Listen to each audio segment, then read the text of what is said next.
Poitiers.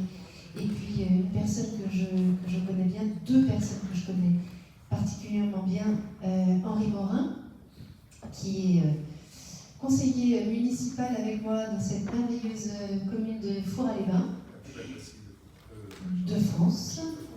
Et puis Philippe Croison. Alors, aujourd'hui, c'est son anniversaire.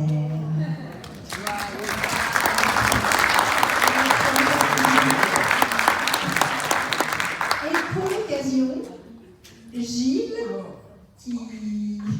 Vous voyez, franchement, on a la Tour Eiffel en France et puis on a le Fort Boyard en Charente-Maritime et quelque chose d'inventé, juste pour l'occasion, pour simplement mettre à l'honneur Philippe qu'on connaît bien, qu'on adore et qui fait partie des acteurs locaux, qui fait beaucoup pour le département. Très joyeux anniversaire à toi, Philippe. Bravo!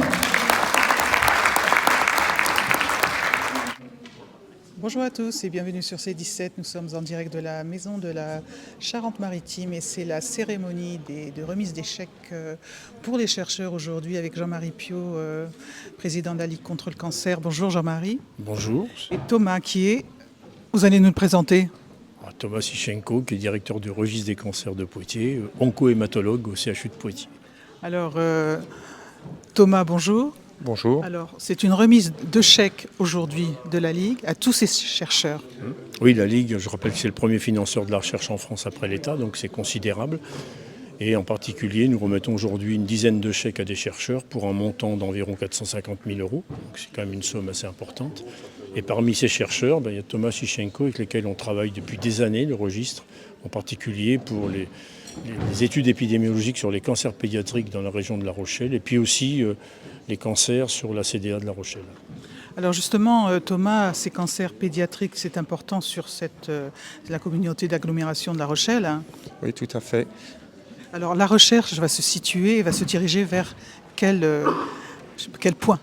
Alors l'objectif que nous a demandé la Ligue contre le cancer, c'est de faire une cartographie un peu précise du risque de cancer sur l'ensemble de la Charente-Maritime, parce qu'il y avait une inquiétude sur un excès de risque de cancer sur Saint-Rogatien, et puis une étude qui avait été faite par l'association Santé Environnement sur le risque de pesticides.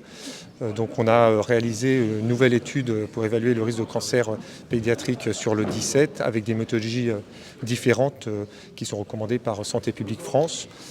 Voilà, avec des résultats qu'on va présenter tout à l'heure discordants, mais avec des inquiétudes qui peuvent persister sur Saint-Rogatien avec un excès de cancer observé, et puis possiblement une inquiétude aussi d'un nombre de cancers augmenté sur l'ouest de Saintes.